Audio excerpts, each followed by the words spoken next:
on industrial hemp projects and Navajo name for hemp by Miss Davina Smith from Indigican. That 20 minutes on the board. Yeah, that's Judina Natani. Shay Davina Smith, Nishia, Trashini, Nishia, Kapaha Bashashin, but Anida Chain, Akidina, that's another ego of ageness on the Nishna. I also have our team on here as well. I'd like to ask them to quickly introduce themselves.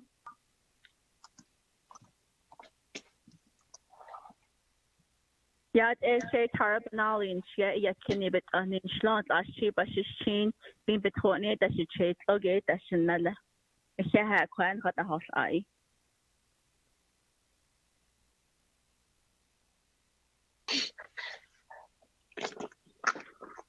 Gotcha.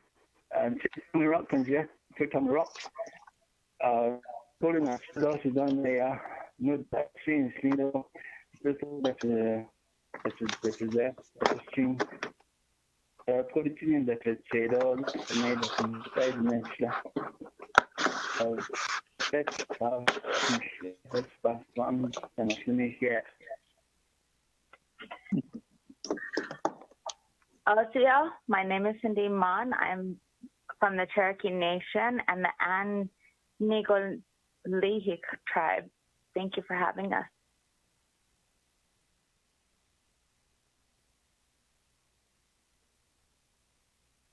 Hello, my name is Robin Adamson. I have family from Sanders and Tuba City. Thank you for allowing us to speak today. Thank you, Mr. Speaker. I also like to thank my Che Council Delegate Herman Daniels. So I just wanted to go into the presentation, and I did send an email out to the Naabik'iyati Committee and Speaker back on August the 29th with our presentation. And today, the discussion that we want to talk about, although we have been working with RDC for the past year regarding the economics and working through the proper channels, we have offered to come here this evening to answer questions and provide resources regarding the whole plant to the council in light of the Nepinali situation. We are community members that have been working together to bring legitimate science and grant resources to the tribal and rural areas. And so in Digican, I remember Honorable Eugenia Charles Newton said that she had looked for our website. And the website that you had found, Honorable Charles Newton, was actually an incorrect one. We are not cannabis or nothing to do with medicinal or cannabis in that sense, but we can send you our website and provide that for you as well and for everyone else. And so, Indigican is basically a representation of Indigenous Connecting All Nations Network. And so, the one thing we want to talk about is, we come from a perspective of how do we help the Net people. It's all, that's the whole perspective, is what we can provide for our people in terms of industrial hemp. And so, the one thing that we had come before RDC back in February and actually presented it was at NAPI. And the one thing we had talked about and we presented was the Navajo word for hemp. The kestol is the root that we thought of. And basically hemp, when it's planted, the root stems, basically it's a form of revitalization. It begins in the soil. And I come from Willamette Valley, and along with Dr. Tommy Rock, and we have family members that have been impacted by uranium. So one thing that Dr. Tommy Rock focuses on is on phytoremediation, working with well waters and the soil. And so hemp, it does do that. It actually starts the cleaning of that from the ground first, from our Mother Earth. So we've been working all last year in identifying names in the Nepazad. So we thought maybe possibly the start of the conversation to begin with the word Naabik'iyati, the plant that makes things. And then from there, in our presentation, we talk about the flower pod with binasa, the seed, the na, stem, akaz, leaves, and so in that presentation, we've identified that. And when the meeting began back in Napi, there was a discussion and the talk that to go through the Medicine Men's Association, and that was our next goal, was to definitely go through the Medicine Men's Association. But then COVID-19 began, and so we had to halt any form of going further and educating, and then talking with the Medicine Men's Association and identifying and approving these words for hemp and along the lines of the stem as well. And so going further into talking about economics, the one thing that IndigiCan is about helping our people. It's about what can we do to provide sovereignty for self-sufficiency, implementing traditional values, thriving economies, and then healthy workforce for our people. And so that's the one thing that we had been talking about all last year, is how can our people be self-sufficient, in the regenerative type of properties. And so that was one thing that we wanted to continue to implement and have those conversations.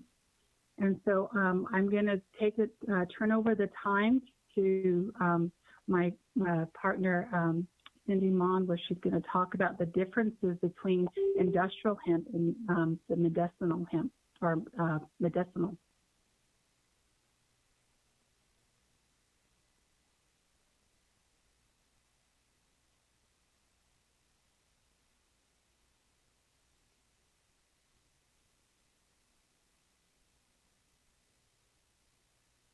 Go ahead, Cindy. Oh, I am so sorry. I'm talking to myself. So I'm supposed to discuss the differences between the industrial plant and the medical plant. So the industrial characteristics are that it is legal in all 50 states. The long woody stalks are used for fiber. They're less than 0.3% THC molecules, but they're very high in the CBD molecules, which apparently is what Mr. Benali was after. They're outdoor cultivation, and they're non-toxic and non-addictive. Now, the medical characteristics, there's compassionate care programs in 47 out of 50 states. Their plants are short and bushy, and they're used for the flowers. They're anywhere from 5 to 20% THC molecules, but they're low in the CBD molecules. They're an indoor cultivation because they are a medical application. They're non-addictive and they're non-toxic. So medicinal THC tends to start being felt at 8 to 9%. So even if your hemp plants turn hot, which is when the plants mature past the 0.3% threshold, there are many weeks past growing weeks, and time before the medicinal effects can be felt. So these fields can be tagged for biochar to ensure disposal, but then they still create a viable and valuable product for your nation. The industrial, as we go through the presentation, we're going to go through the industrial more thoroughly. So we have pictures in our presentation of the hemp flower versus the medicinal flower. And you can see there's a huge difference. One's very tall and thin. One you can see looks almost like roses. The hemp stalk, I have a picture here of my hand around a stalk, and it's bigger than my wrist, so I can't even close my forefinger and my middle finger together. And then it shows the medicinal stalk is actually very little, so I would be able to easily close my hand. So as industrial moves forward, we have some hemp fields up in Logan. I've got some more pictures of the industrial hemp. It works much like bamboo and can be used in a variety of products. And these plants, since I took the pictures that you all received, have grown about 4 feet in the last 10 days. So it grows to maturity in 120 days, and these plant genetics range from 10 to 15 feet tall. The fiber is the strongest natural fiber on earth, and there's a Kentucky company called Hempwood that is saying that it's 20% stronger than oak. So as we move through into the medicinal plants, what you need to know is that it's on the food wheel. So if you think of the terpenes, you have to think of like cedar or pine or garlic. And those fragrances actually have healing value along with the medicinal molecules. And so what we have here is the medicinal plants. We put the medicine wheel or the seed wheel up with a medicinal wheel, so that you could see which molecules affect different conditions and how they affect the body. And then the difference between the hemp oil and the cannabis oil. Tara, can you talk just a little bit about the medicinal plants? Can you? Because the way we understand this is this meets natural law, because natural law provides sanctuary for the Diné life and culture and the relationship with the world beyond the sacred mountains and the balance that maintains that natural world. And the tradition was that Navajo people lived with Mother Earth, Father Sky, the four-legged winged beings, and the insects of the Mother Earth, recognizing the kinship to all of that. This policy movement from the extraction source to revenues to extraction sources that we've been getting your revenues from to the sustainable sources, and it's a lot more diversified. So as well as it restores ancient wisdom and medicine known by the Medicine Man Association to treat tribal members with an organic solution possible during their most trying times, quite honestly. The plant has been reported by scientists to reduce chronic pain for up to 65% of patients and strongly mitigating the effects of PTSD. So that notably reduces alcohol and opiate use, and thereby it reduces the community destruction and violence that we're experiencing all over the nation.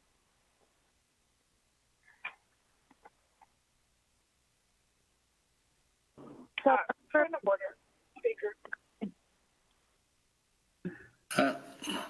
Stop this time. Point of order. Point of order. Madam Chair, hold on, everyone. Point of order, Madam Chair. Amber Cardi.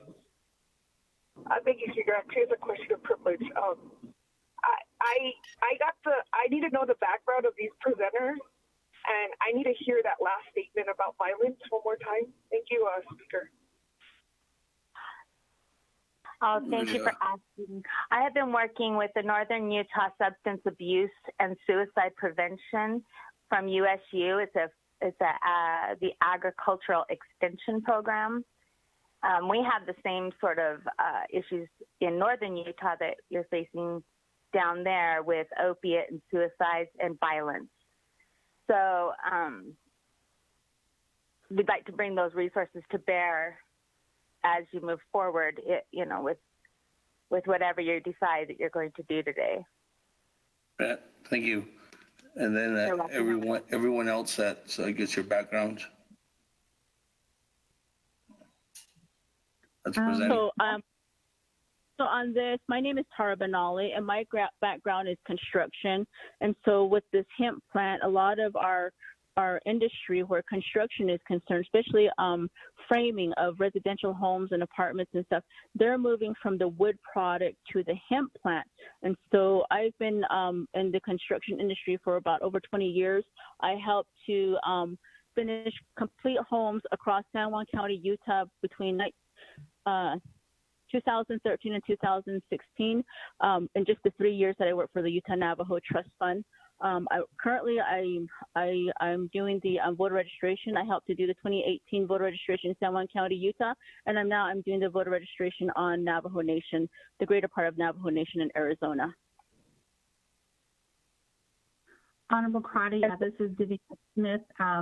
My background is a plethora of work experience. I have extensive background in working with education, K through 12 school, especially also in higher education. I'm currently working with our missing murdered Indigenous women.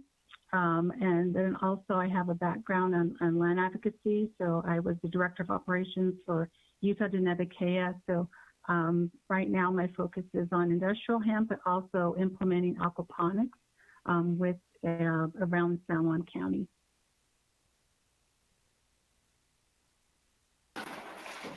Thank you. I am Tommy. From Arizona University, been involved in research since 2006.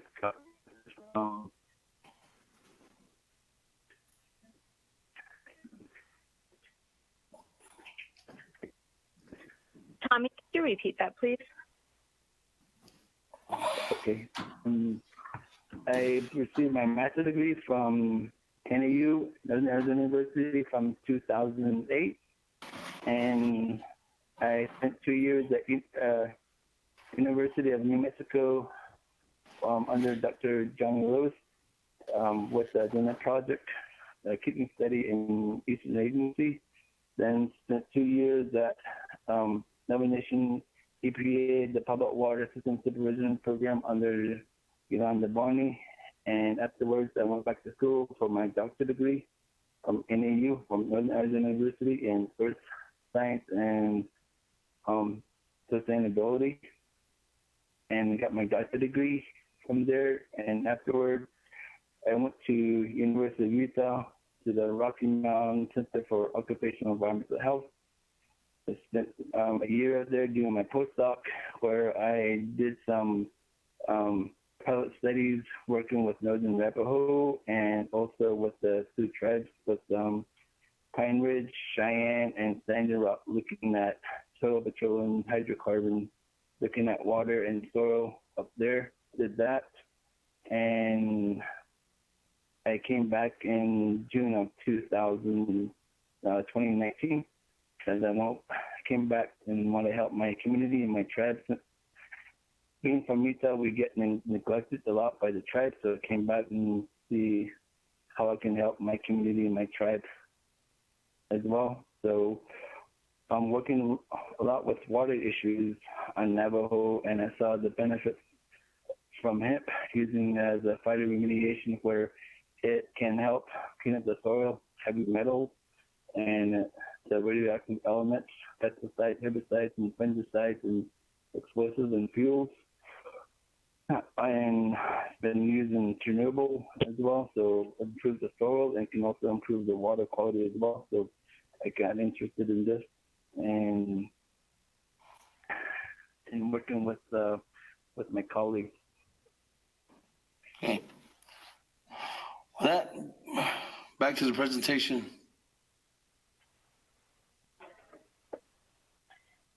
So what that's off is that we have on slide number 11, we have the modern uses for the cannabis plant.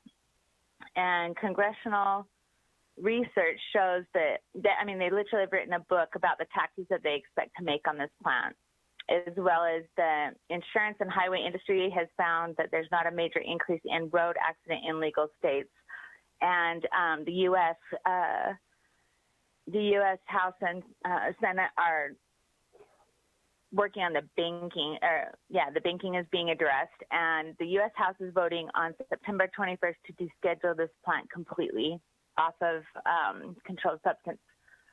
So with Utah State University, their Substance and Suicide Prevention Committee has it on their radar as a reduction measure that has been recognized.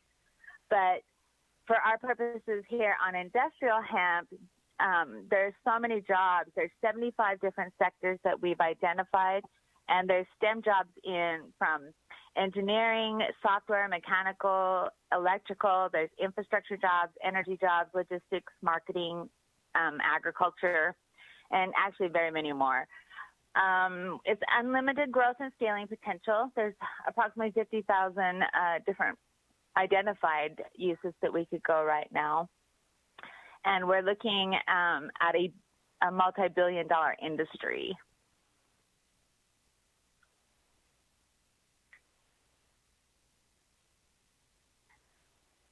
So this takes it from a situation where we've had extraction industries that are causing Superfund sites and where we're having to open uranium office and an outlay of resources that way.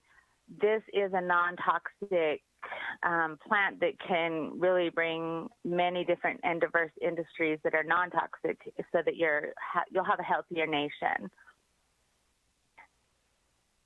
So, Tommy, do you want to tell me a little more about your phytoremediation, please? Oh, okay.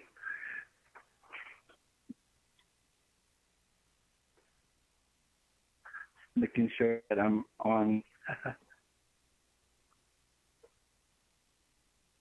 We can hear you. Oh, good. That is good. Yeah, so since Navajo Nation have quite a bit of 5 minutes. uranium uranium mines on Navajo Nation can help use the science to address it, but also address the water quality as well in some of those shallow wells that people use, even though it's been mentioned many times to say unregulated waters are unsafe to use, but people still use them because of the lack of infrastructures, and also with areas where there are oil and gas, some of those have been released accidentally in some cases, so can address some of the soil contamination as well as like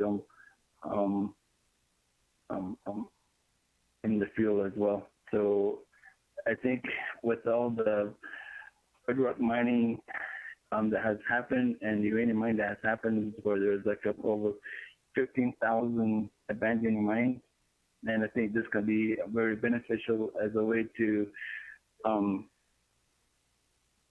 market this product and help not only there's an impact, but also to help the tribe economically as well.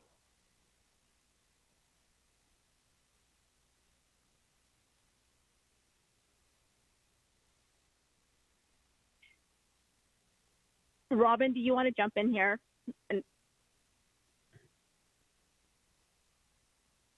Yes, hi. I did not give my background. My name is Robin Adamson. I have been a volunteer for many nonprofit organizations as far as getting them set up and helping to establish their strategies.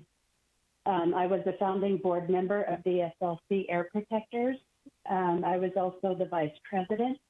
In the time that I served there, I have done extensive research on contamination on the Navajo Nation as well as all around Utah.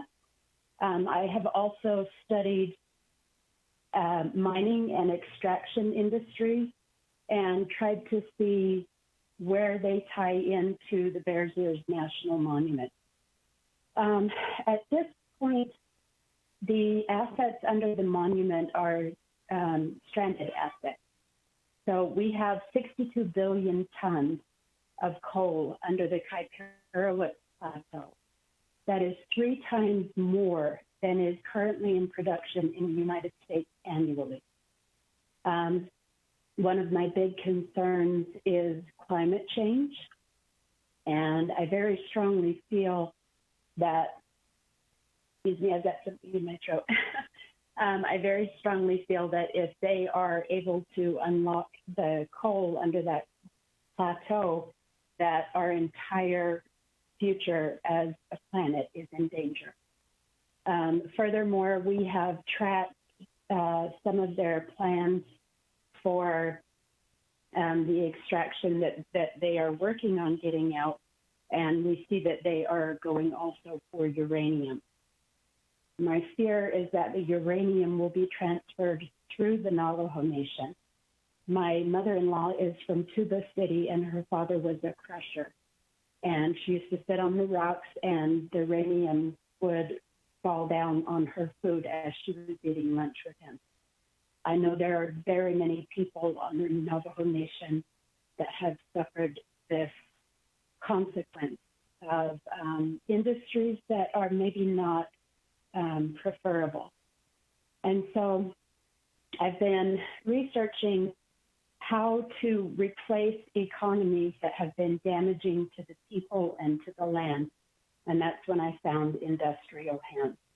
I have been blessed to know Tommy and Tara and Cindy and Davina and all these wonderful people who have come together and have seen the same value that I see in this, to save the people, to save the economies. Recently, I know that you guys had 3 major coal companies close. That's a lot of jobs. We hope to help replace those jobs so that families can continue to pay their bills, so that you can recover better from COVID-19. We're suffering the effects of COVID-19 here in the work employment. So what I would like to suggest is one of the things that Honorable Delegate Daniels and I spoke about in one of our meetings is burning hemp waste in the Navajo generating station and retrofitting that to sequester the energy so that you can sell it, as well as use the biochar to help remediate some of the uranium mines. And there is a slide, I don't know if we've been able to send you our updated presentation, but there is a slide on there, that's slide number 16 for biochar. Okay. So that's my background. Thank you. Okay, thank you. That was 20 minutes on the board. That, colleagues.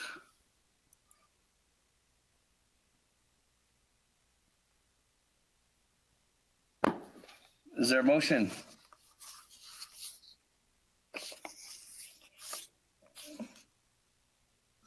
Not really.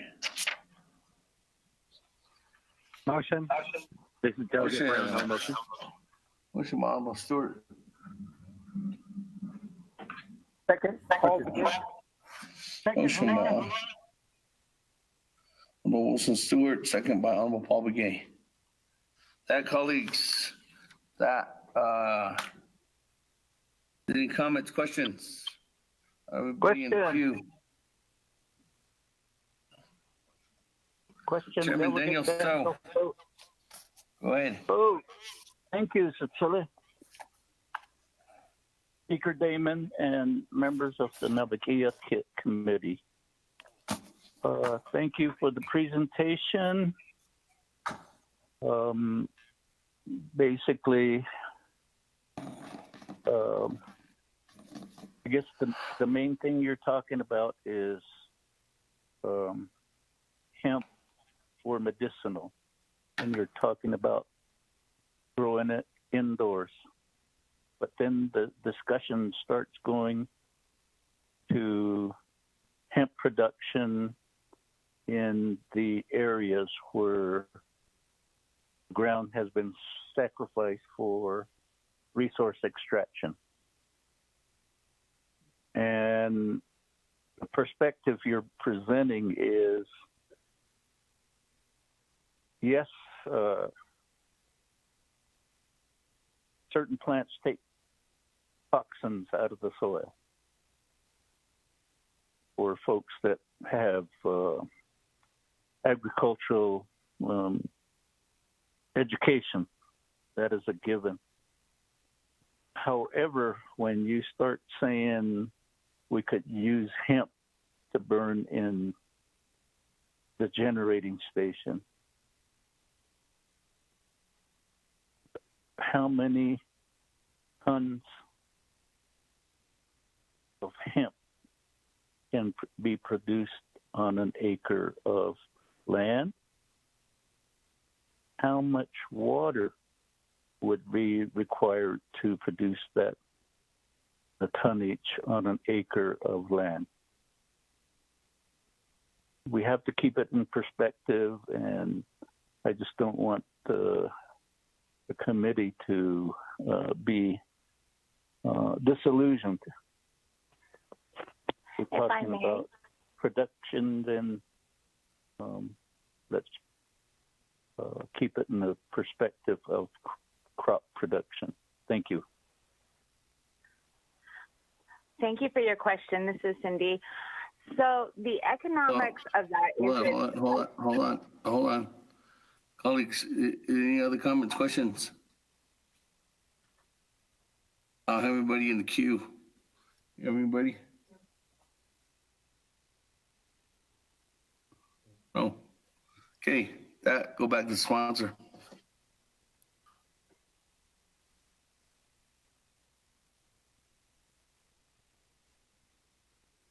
Cindy, are you there?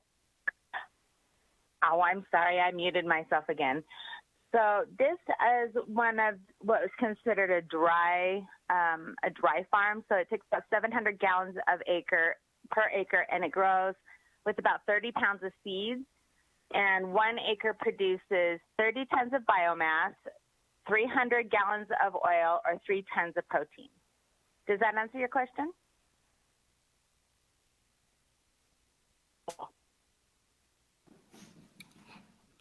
That, go back to the Damon? board. Yes, Chairman Daniel, so with a follow-up. Yes. Where have those test results been published? Oh my goodness, all over. So if I could, I would be happy to share the resources with you by email, because they're published studies from USU. They're starting to gather all of the different research from all over the world. So this is great. So I'll be happy to give those things to Council Delegate Herman Daniels to share with all of you.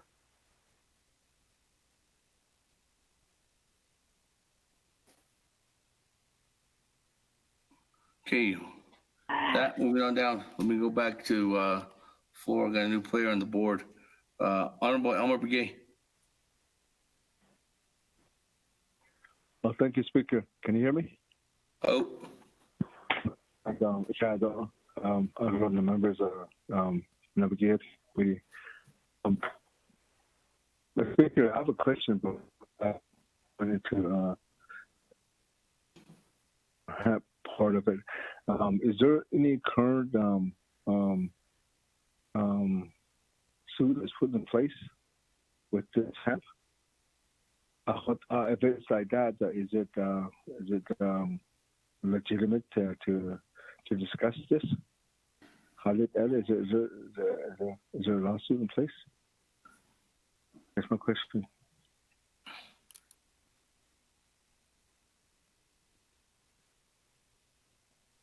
Are you referring to a lawsuit with this company?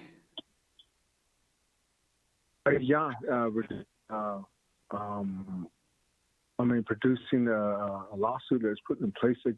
I think the Navajo Nation put a lawsuit against the production that's over at Shiprock. Is that what's up? No.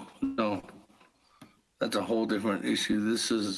We're just giving an overview of what possibilities of what the nation can do if the expansion of what we could get, what we could be doing if the Navajo Nation explored new or various options of different hemp operations on the nation. Speaker, may I be able to respond? This is Davina. Yeah. You're more than welcome to. I just wanted to clarify. So what we have been doing for over the past year, working through the proper channels with RDC and including all the other agencies, our goal has always been about what can we do to help our Native people in economic development and growth. And so we, along with my colleagues, we've been working and gathering as many research as possible, but also in the process coming up with projects that could help our the nation from anywhere from phytoremediation, biochar, industrial hemp, facilities, manufacturing these products, aquaponics, housing. So these were ideas that we came together and collaborated with RDC, and also on top of that to educate our Diné people the differences between hemp and medicinal or cannabis. And so that's been the goal. And we fortunately had to stop all that once COVID happened. And so we're just kind of, we are gratefully from my council delegate, Herman Daniels, had, helped us to get back into the proper channels and educating everyone and all of you today. Thank you. Okay, with that, colleagues, back to the floor. Any other comments, questions? Speaker, this is Elmer again. Yes, go ahead with a follow-up on Elmer Begay. Thank you for that. Thank you for the response. So right now, we're exploring and looking into this as the next resource that we might have with the Navajo Nation. But do you know if we could maybe the person, the Navajo Nation, maybe a herbalist that is part of your organization, that would be the best person that we could talk to. And myself, that I will be willing to sit down and talk to them about it. And there is medicine. There is part of these. We heard in the stories about it. But there's a correct way of doing it. To do that. So, who will be the best person? Is there any that's a Navajo herbalist that is part of your organization that we could talk to? And then I think the best way for me to understand it will be to look at a plant and then touch it and smell it and taste it, and that's the best way to get familiar with it. So, but I will be interested in more like that if you're setting up a meeting, more the introduction part of it for me. So I will appreciate that. Thank you.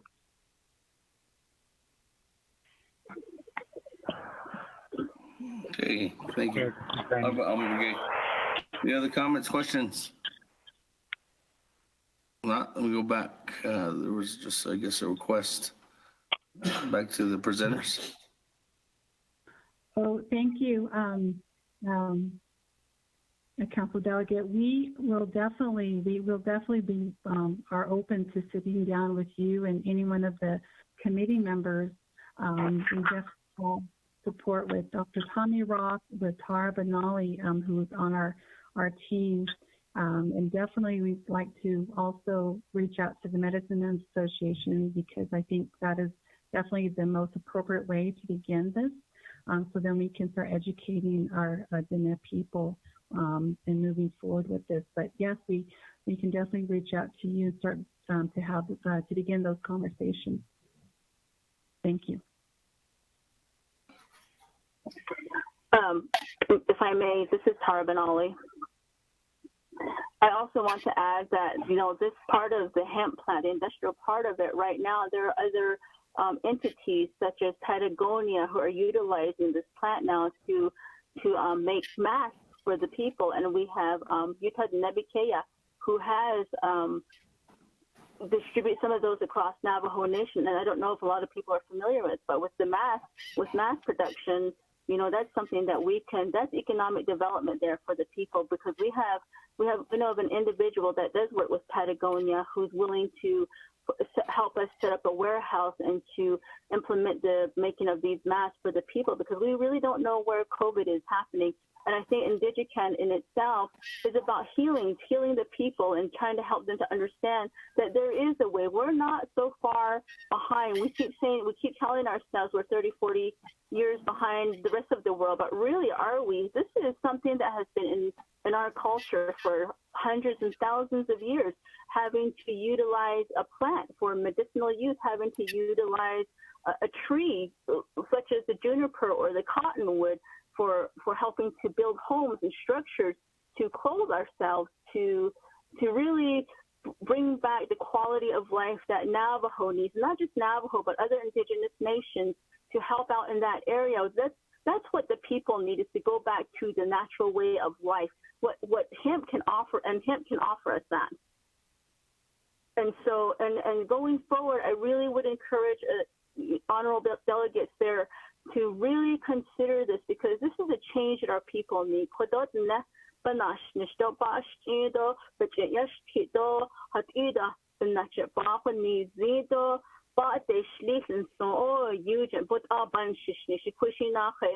Or it's in high school,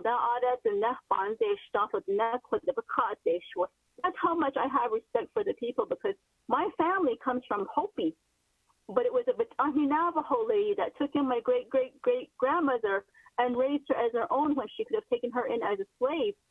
And so out of respect for that lady, I really, this is something that really empowers us. We're empowering the people.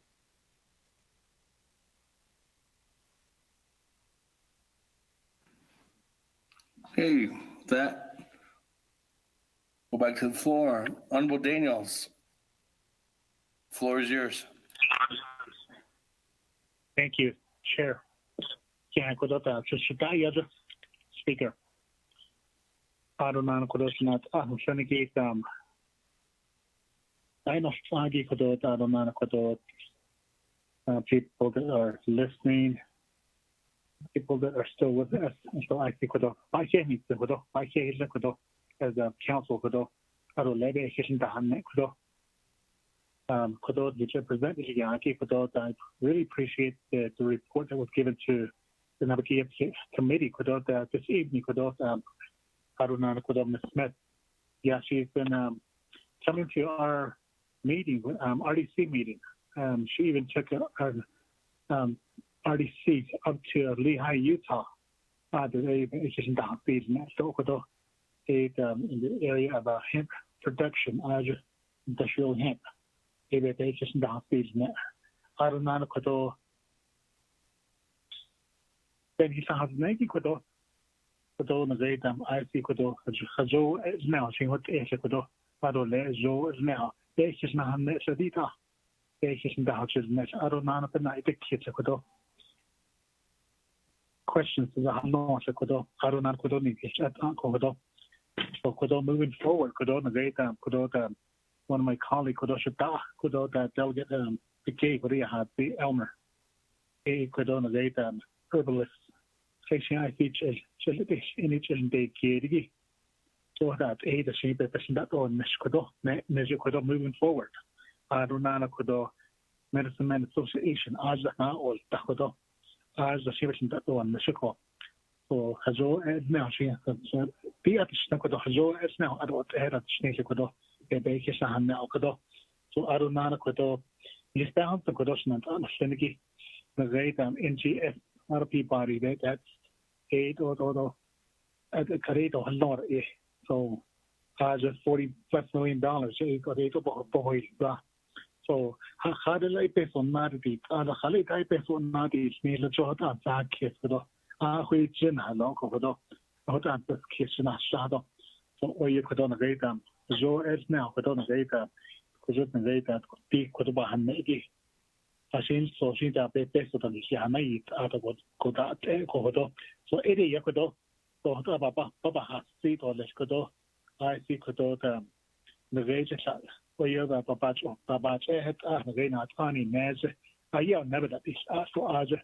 I yell even make a tip how naked. Because it's the Kuziban is it's only a report Kodo.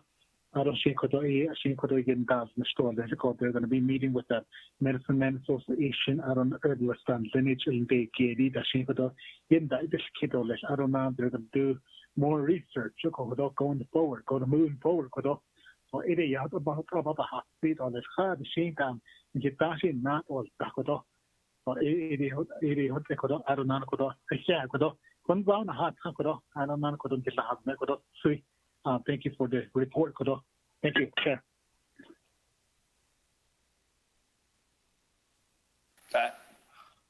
Moving on down. Honorable Stewart.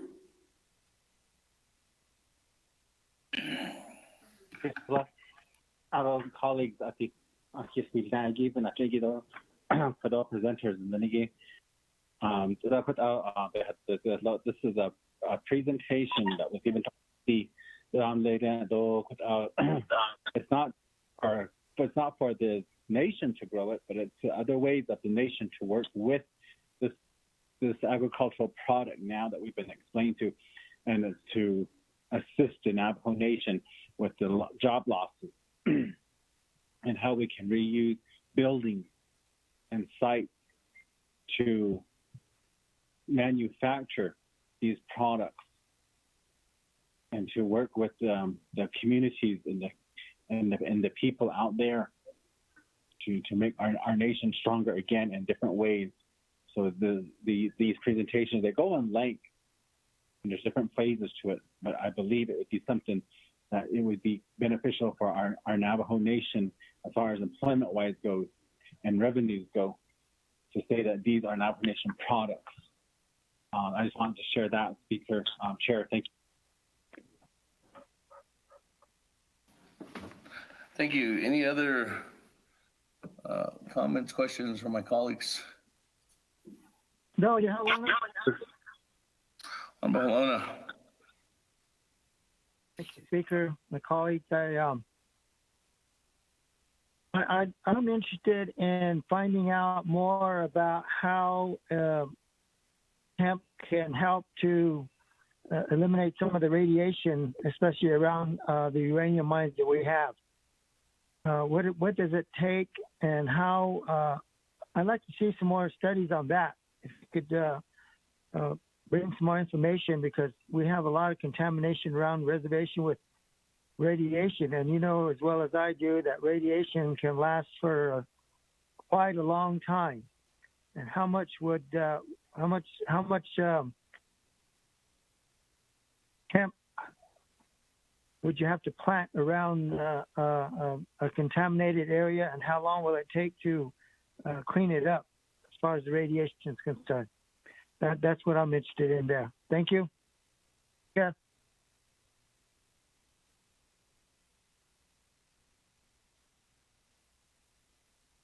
Speaker, this is Delegate Crotty.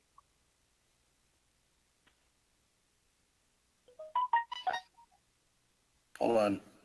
Okay. There's a Madam Chair, Amber Cardi. I have Chairman Nez right before you, and then I can come to you. There were some comments. I think this is the first question, so let me go over to Chairman Nez, and then I'll go back to the presenters. Thank you, Honorable Speaker Damon, Adosh, and honorable members of the 24th Council, and the presenters here. Thank you very much for this educational presentation on hemp. I like the way you're doing this. You're doing it straight to the Navajo Nation governing body and letting us know what this all entails. You're not going out the back door and start hiring people and creating a nuisance, but you're doing the right thing. This is what my brother Herman Daniels is talking about. This is how it should be done. You bring an issue, any issue, before council that would be vetted by leadership. Now, I've listened to this a number of times. We went to Salt Lake for this back about a year ago, and I was really fascinated by all that I've learned from hemp. And I was just really taken by it. So what we were really doing is attending a lot of these work sessions, all related to hemp, then down to just seeing what type of implements, farming implements, that is used to harvest it. Now, what goes on, presenters, you're all aware of what's happening along San Juan River. Don't associate yourself and start naming people and say, oh, so-and-so or Mr. So-and-so is doing this and we're like this. You're bringing your presentation to us to let us learn, look, open our minds, broaden our minds and say, okay, dila hut abin here. Ida. Edeligego. Him. Ib hut abit arochan. Edo dida. No. Ebist. O anhand. No harashin. Radio. But na on nesto. Has on it. Ego. Bigata. We have still yet to create regulations on the Navajo Nation and present it to USDA and have the blessings of the Department of Interior as well. So we were at that stage when we were really learning more about it and hoping with, in collaboration with the Navajo Nation Department of Agriculture, to create a regulation. But then it created a lot of animosity over here. But this is the right way to do it, is to really come before council and say, this is what this is all about. This is what we can do with this. I understand that this is not a salvation tool for the Navajo Nation, but it's a tool to help as far as economic development. But it has to be done properly. There are laws in place and there are laws that need to be introduced and then followed. And I just want to say thank you for this presentation and most certainly appreciate it again. It's probably my 5th or 4th time now. So thank you.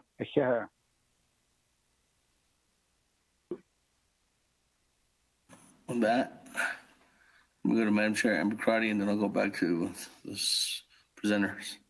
Madam Chair. Thank you, Speaker and colleagues and presenters.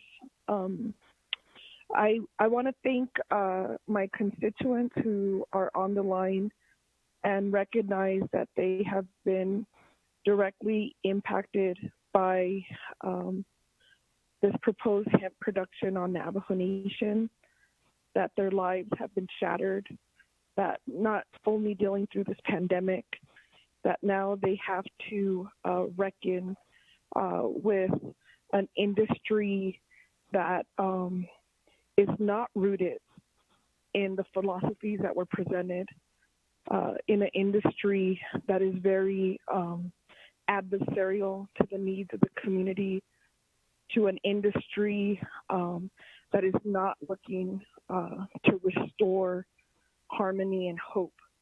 And matter of fact, has displayed really the violence and perpetuated where individuals, where my elders do not feel safe at home, where I receive multiple texts on a daily basis of women not feeling safe, of children not knowing what's happening, why their parents are stressed out. And so it's very hard for me, my colleagues, to hear a presentation without the depth that's needed to restore our communities. I think in terms of time and timing and looking at how do I address this presentation when I not only have constituents on the line, but constituents out there that are pleading for some type of relief. And so I think at this time, I see their needs are outweighing some of these benefits. And this industry should not be just showcase the best aspects. As a delegate on the 23rd Navajo Nation Council, we received very similar presentations from the current producer here in Northern Agency. They're on record on telling me, Shema, this will reduce violence in your community. This will reduce domestic violence. This will help our people. This will restore the land. And so I am trying to reckon with what we are living every day here, every day. And I think hemp has a long history. Industrial hemp has a long history. But to neglect what's happening here in Northern Agency is a fatal flaw in this presentation. Because if you're not taking into account the hearts and minds of our people, I don't know how a presentation at this time cannot address that. And so my question is, hold on. My question from my constituents are, currently chemicals are being used in the hemp fields. And this presentation did not address how hemp is produced and the big agriculture process that it requires. How do you plan to rectify that in our communities? The second question is, how many U.S. or native companies are there in the country that would be able to produce large amounts of hemp? And then the last question is, what are the financial risks with hemp? And so I think putting that into context, Speaker, and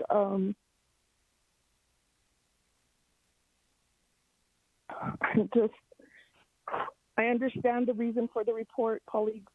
I appreciate RDC learning more, wanting to work with USDA, Department of Interior, and the challenges. But if we don't address what's happening right now, what we are on the verge of individuals protecting themselves. And I think, I know we want to separate, and I appreciate that advice, but at this point I cannot, because our people are suffering in it. And so to me, at this point, I cannot see the benefits without providing relief to the community members. I mean, the smell is so obnoxious that when you smell it, you literally don't know if you want to vomit or if you're going to suffer through a migraine. And so there's other areas that we need to discuss. And thank you, Speaker.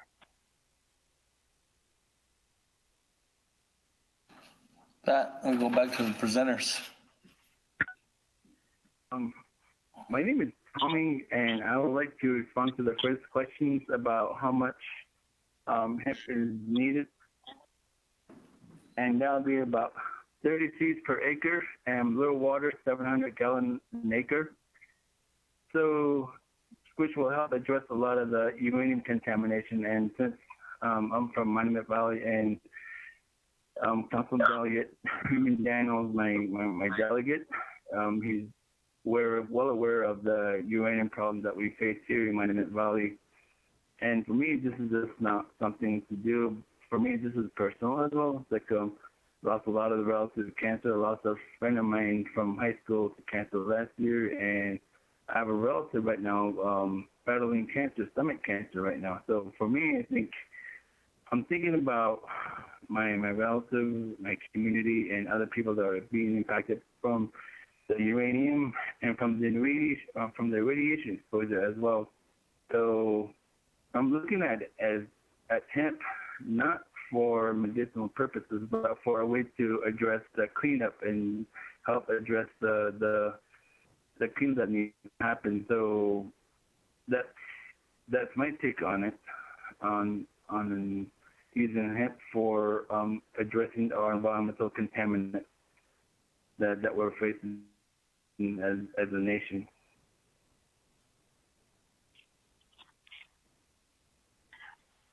Ms. Ms. Karate, this is Cindy Mon to respond to your concerns that I heard you talking about. So these are two different plants, and what the way that I understand from, and I'm only understanding from Navajo Times and kind of what I'm picking up through these different meetings is that they're concerned about that there's a lot of foreign people, that it wasn't Navajo first, that they never got the proper permits, that the hemp code, it says clearly that there's no regulations in place at the time. They're put in, that's almost 20 years ago. But the USDA has passed the 2018 Farm Bill, which addresses regulations for everyone to follow. But that hemp code would need to be amended to say that you accepted the USDA regulations as set forth in the Farm Bill. Now, the smell, those type of things, to me, and this is, I have to say this, but it's my personal opinion that those greenhouses were put up incorrectly.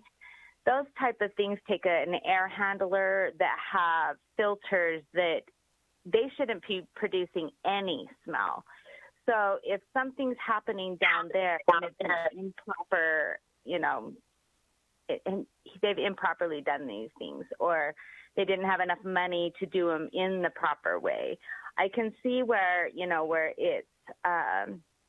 it's a confusing industry, because you do have two different plants. You have the medicinal plant and then you have the industrial plant. Point of privilege.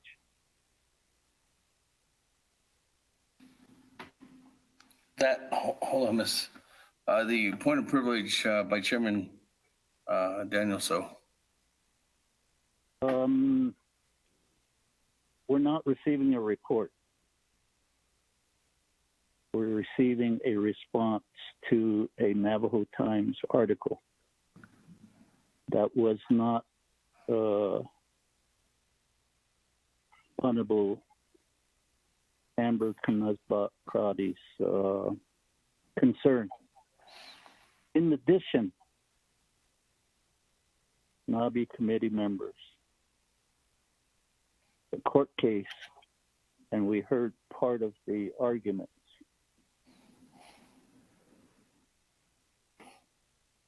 The attorney for the adverse party cited Navajo Nation Council resolution and reports. I'm concerned that even to hear this report and the acceptance of the report would be added to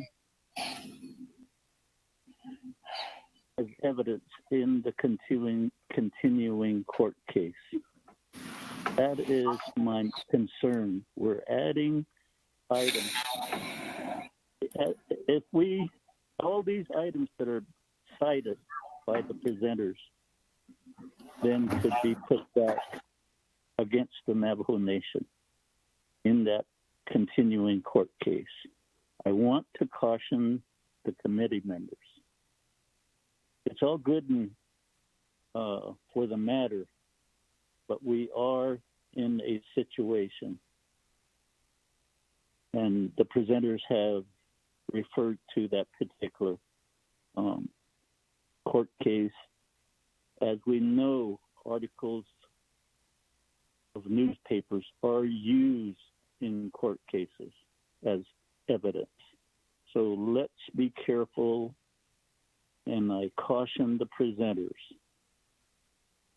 Mr. Chair, Speaker Damon, committee members.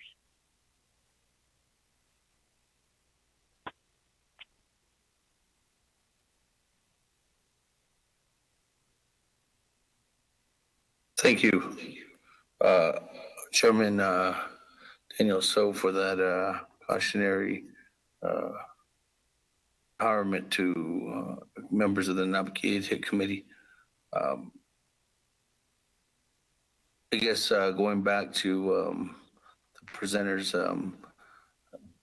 if there's direct questions, just say the direct response would just be from your own personal history of what you have been doing and what you, I guess, your point of recommendation is in moving forward. So, back to the presenters.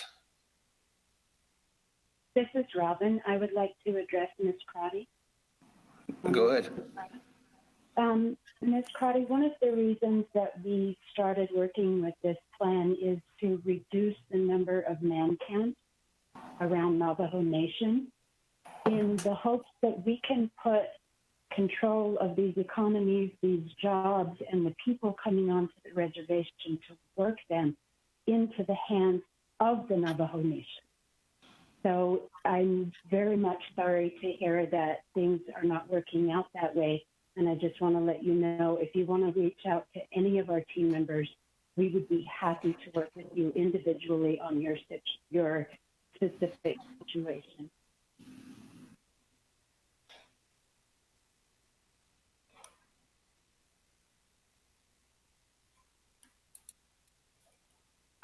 Thank you. That, moving on back down onto the board of individual Honorable Alan Brigay. Thank you for that.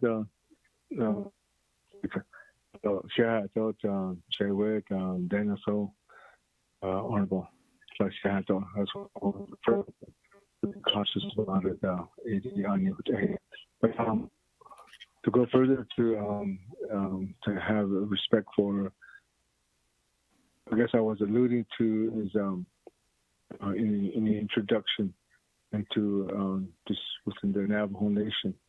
You know, that I myself rely on some people that are specialized in it, which are my herbalists, and they know how to go about it. They know the protocol, procedures to plant and to utilize the plant, to use it for a purpose, to maybe to heal, to cure, and use it as a medicine. So that's the reason why I was referring to that as a of a person that if you can be something like this, because my question would be the first is what I ask it is, is there an herbalist that's here that knows about it, a proper way to do it. If you don't use it, if you do any kind of a herb, even though it's an herb, if you start using it differently, it's going to affect you. That's what we don't want to see, that we don't want to go that route too. So there was my caution to that. So there's just already within our fundamental laws that we have. So I want you to be respecting that. So hey there, yeah. But I wanted to say that again. Thank you, Speaker.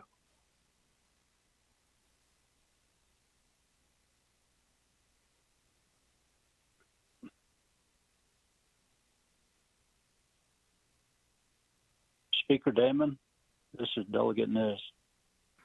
Hey, thank you, Honorable Alma Brigay. Chairman Nez, go ahead. I believe that the contact information are at the end of the presentation, and I do agree with my brother, Honorable Daniel So. I think we need to conclude our presentation. I don't want our statements or anything to be used against the Navajo Nation, which we are a part of as leaders. So we should just conclude this and vote on it and move on. We can email them for questions. Great. Thank you for that recommendation, Honorable Chairman Nez. I have only one more individual. I don't know what Mike Shea wants to say, but there's been a recommendation. Honorable Keelan Begay, but the floor is yours.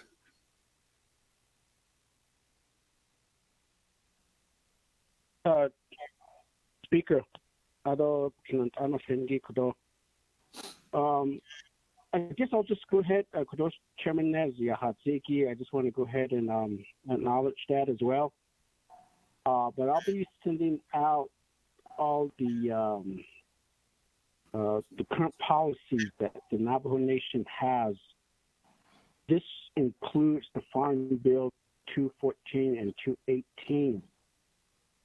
All of the policy states prohibit the growth, possession, development, or propagation of industrial hemp until such time as the Navajo Nation accept the Farm Bill 214-218 does say create until such time the Navajo Nation creates a regulatory system. So as of today, the Navajo Nation hasn't established a regulatory system yet. So that's my comment, and I'll send out the email to all the council members. Thank you, Speaker.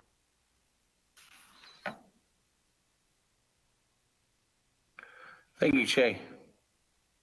There's no more comments, questions. Going once, going twice, or 3 times. I go to the board to accept the report. Colleagues.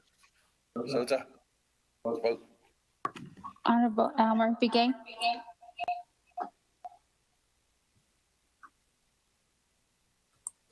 Honorable Key Allen Begay Jr. Speaker, colleagues, I vote red. Thank you. Honorable Key Allen Begay Jr. votes red. Honorable Paul Begay.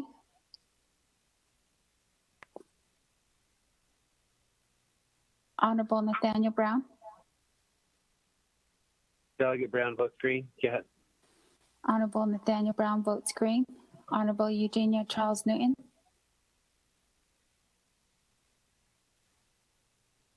Honorable Amber Canas-Balcrotty.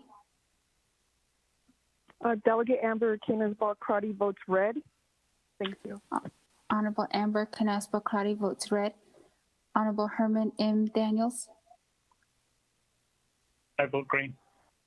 Honorable Herman M. Daniels votes green. Honorable Mark Freeland. Green. Honorable Mark Freeland votes green.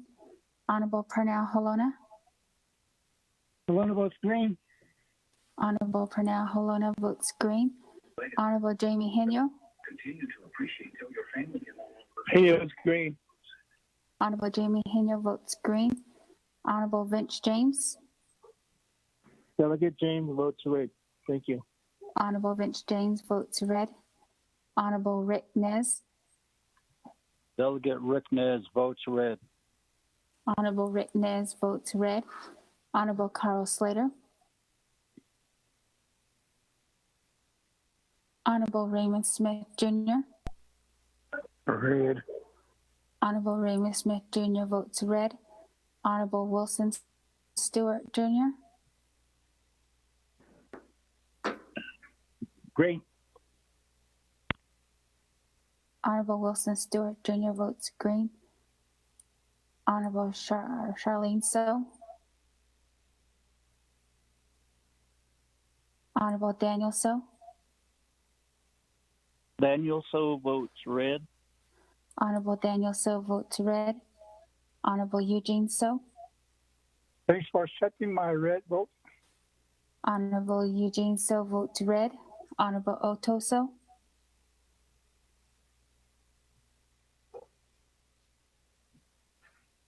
Honorable Thomas Walker Jr.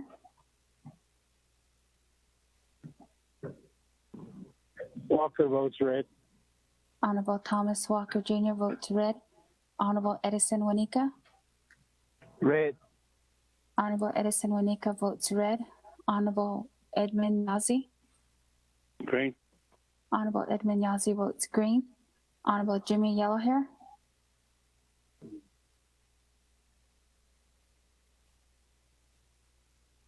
Honorable Elmer Begay.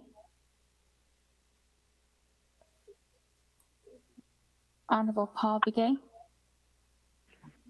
Red. I vote red. Vote red. Can you hear me? Honorable Paul Begay. Paul Begay votes red. Honorable Paul Begay votes red. Honorable Elmer Begay. Honorable Carl Slater.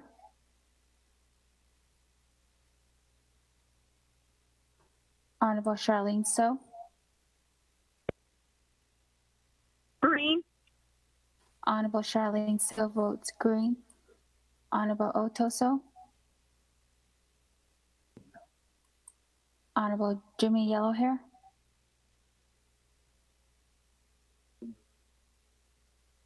Honorable Elmer Begay, I'll vote red. Can you hear me? Honorable Elmer Begay votes red. Speaker with a vote of 9 yeas and 11 nays.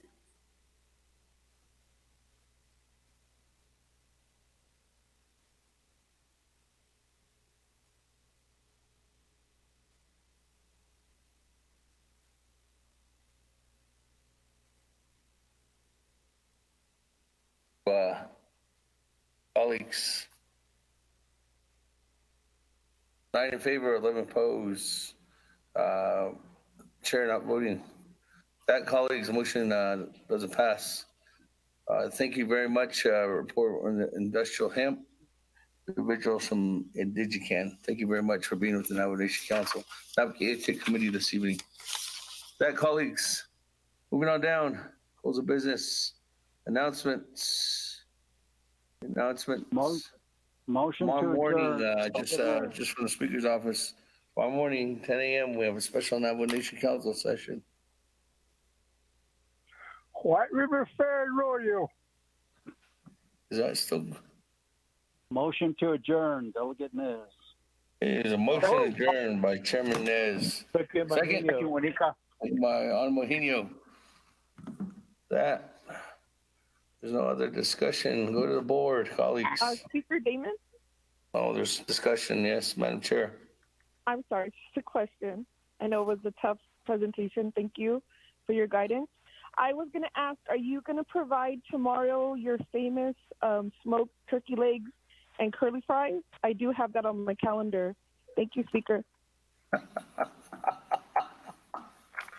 I wish that I don't even know if there's a turkey leg spot near here on the Friday of the Navajo Nation Fair. This is actually it was next Friday. It was the Friday of the fair. So.